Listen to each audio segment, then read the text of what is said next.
హర్యానాలోని సునారియా జైల్లో 20 ఏళ్లు శిక్ష అనుభవిస్తున్న గుర్మిత్ రామ్ రహీం సింగ్ డేరా సచ్చా సౌదా ప్రధాన్. ఆయనకు తాజాగా మరో 30 రోజుల పేరోల్ మంజూరైంది. 2017లో అత్యాచార కేసులో దోషిగా తేలిన నాటి నుంచి ఇది ఆయనకు 16వ పేరోల్.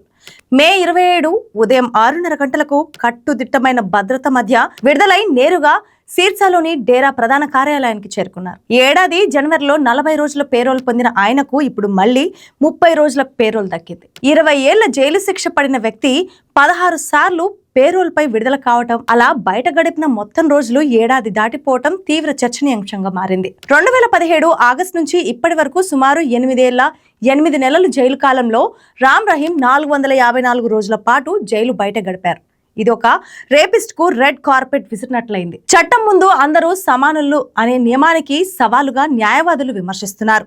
రామ్ రహీం జైలుకు ఎందుకు వెళ్లాల్సి వచ్చింది? 2002లో డేరా ఆశ్రమంలోని 2 స్వాధీలు అప్పటి ప్రధాని అటల్ బిహారీ వాజ్పేయికి హైకోర్టుకు ఒక లేఖ రాశారు.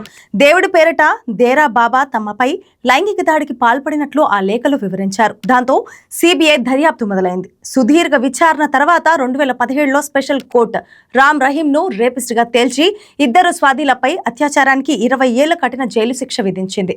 అత్యాచారాలు మాత్రమే కాదు, డేరా సామ్రాజ్యంలో హత్యల రక్త చరిత్ర కూడా ఉంది.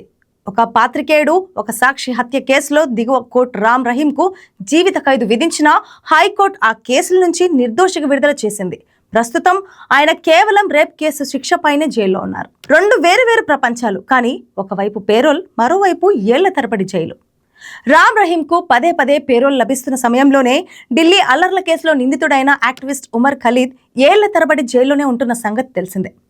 అయితే సెప్టెంబర్ 2020లో అరెస్ట్ అయిన ఉమర్ ఖలీద్ మార్చి 2026 నాటికి 2000 రోజులు జైల్లో గడిపారు.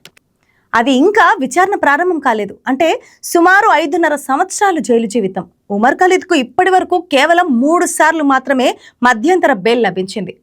కుటుంబ కార్యక్రమాలకు హాజరు కావడానికి ఆయన ప్రతిసారి కఠిన నిబంధనలతో 2024లో బంధువు పెళ్లికి, 2025లో మరో బంధువు పెళ్లికి, ఇటీవల తల్లి చికిత్స కోసం ఇచ్చిన 3 రోజుల బెయిల్ తీవ్ర నిబంధనలతో కూడి ఉంది. ఇక సాధారణ బెయిల్ ఎప్పటికప్పుడు తిరస్కరించబడుతుంది.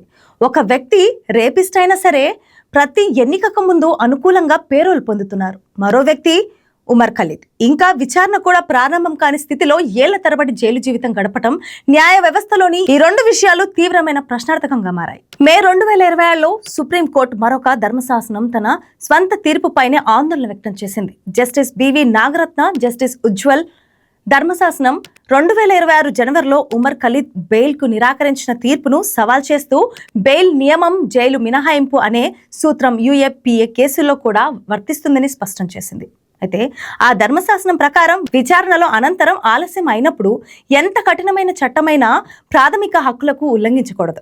అంటే ఇంతకాలం నిర్బంధించడాన్ని సమర్థించలేమని ఆ సుప్రీంకోర్టు ధర్మాసనం అభిప్రాయపడింది.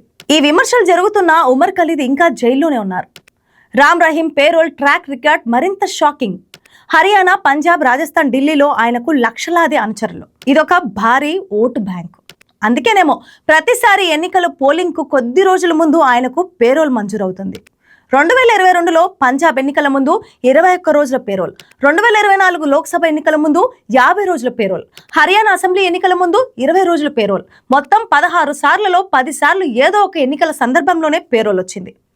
ఇది కేవలం యాదృచ్ఛికం కాదని, పక్కా ప్రణాళిక అని విమర్శలు వస్తున్నాయి. సిక్కుల అత్యున్నత సంస్థ శిరోమణి గురుద్వారా ప్రబంధక్ కమిటీ తీవ్ర ఆగ్రహం వ్యక్తం చేస్తూ ఎన్నికల లాభం కోసం హర్యానా ప్రభుత్వం ఒక రేపిస్ట్ ను పదే బయటికి పంపుతూ సిక్కుల మనోభావాలను దెబ్బతీస్తుందని మండిపడింది. మరోవైపు ప్రభుత్వం సమర్థనంగా ఖైదీల మానసిక స్థితి దృష్ట్యా జైలు మాన్యువల్ నిబంధనల ప్రకారం ఏడాదికి 91 రోజులు పేరోల్ ఇవ్వచ్చు.